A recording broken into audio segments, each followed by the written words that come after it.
भारत का सबसे बड़ा under water fish tunnel expo Mittal ground Mumbra में सभी लोगों के लिए आ चुका है। अब आपको ये फिश टनल देखने के लिए दुबई, सऊदी, अफ्रीका या फॉरेन में नहीं जाना पड़ेगा। आप इसका एक्सपीरियंस मुमरा में ही कर सकते हैं। पिरान्हा से लेकर शार्क, क्रोकोडाइल फिश जैसे हर प्रजाति की फिश आपको मुमरा के फिश टनल एक्सपो में देखने मिलेगा। मगर इतना ही नहीं, आपको ये फिश टनल एक्सपो मुमरा के बेहतरीन मेले में देखने मिलेगा।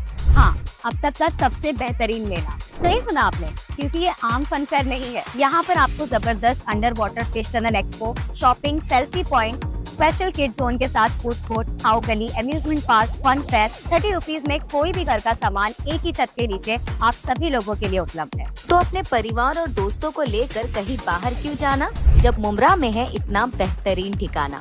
एक बार जरूर विजिट करें Mumbra Mittal ground fun fair and under water fish tunnel expo, Mumbra Mittal ground Shankar मंदिर के पास। सबसे पहले हम पत्रकार साथियों की तरफ से आपको जन्मदिन की बहुत बहुत हार्दिक शुभकामनाएं देता हूँ। और उसी के साथ आज आपका जन्मदिन है, आपके तमाम चाहने वाले हैं, समर्थक हैं, आपके दोस्त अहबाब हैं। तो आप इस जन्मदिन के मौके पर, हालांकि अभी एक दिन पहले जो आपकी पार्टी थी एनसीपी, और उसका एक सिंबल था घड़ी, लेकिन चुनाव आयोग का ऐसा आदेश है कि वो घड़ी जो है आपके विपक्षी यानी अजीत दादा पवार को अलॉटमेंट किया गया है। लोग खुशियां मना रहे हैं, इस बारे में आप क्या कहना चाहेंगे और लोगों को क्या संदेश देना चाहते हैं आप अपने जन्मदिन के मौके पर?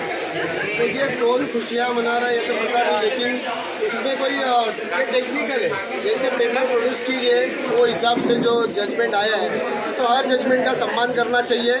हम भी उसका सम्मान करते हैं। चिन्ह गया है तो दूसरा चिन्ह मिलेगा, लेकिन वो चिन्ह के ऊपर जो आदमी थे, जैसे शरद चंद्र पवार साहब हैं, उसके बाद मुमरा का काम करने के लिए हमारे आमदार साहब जितेंद्र आवाड़ है।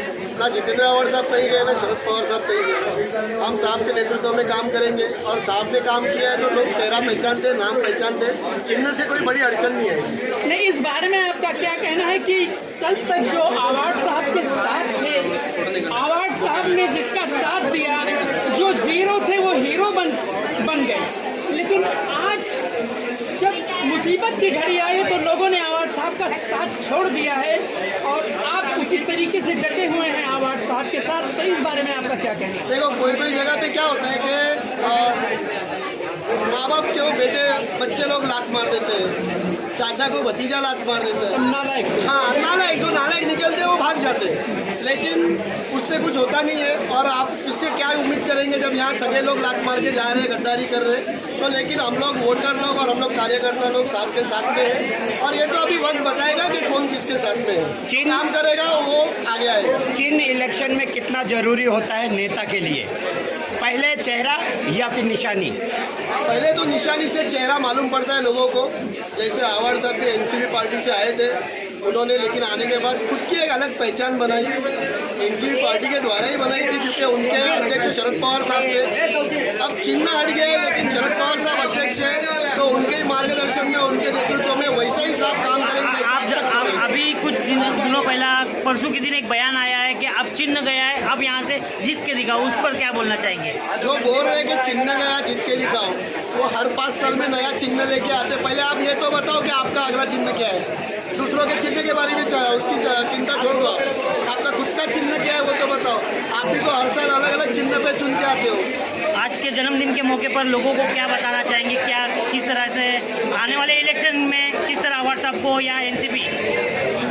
तो मेरा जन्मदिन है, इसके मौके पर तो नहीं, लेकिन मैं हर मौके पर लोगों को यही बोलना चाहूँगा कि मुमरा में जिसने काम किया है उसको काम के ऊपर वोट दो, और बाकी गुमराह करने वाले लोग यहाँ वहाँ गुमराह करते रहेंगे, लेकिन आप काम देखो और काम के ऊपर वोट दो। और अब ये कोई नई बात नहीं है कि लोगों को बोलना है, 15 साल से लोग जानते हैं किसको वोट देना है। ये कुछ लोग हैं जो पैसे के लिए यहाँ वहाँ हो रहे, लेकिन कोई फर्क नहीं पड़ेगा। आखिरी सवाल है कि अब आपकी खासकर जो शरद पवार जी गुट के हैं या आवाड़ साहब के समर्थक हैं, उस पे जो है आप लोग क्या रणनीति तय करेंगे मुमरा शहर के लिए, क्योंकि एक दूसरा चेहरा आजकल नजर आ रहा है। लोग लोग जो है मतलब इस तरीके की बातें कह रहे हैं कि अब की जो है बदलाव होगा मुमरा शहर का, तो आप इसको किस नज़रिए से देख रहे हैं? क्या वाकई में बदलाव होगा? ऐसे कई चेहरे आए और चले गए, हर इलेक्शन में नए नए चेहरे आते हैं और मुमरा का जो बदलाव हो रहा है विकास के बारे में वो और आगे होता रहेगा। यही आमदार रहेंगे और यही लोग रहेंगे, सब आगे देखेंगे।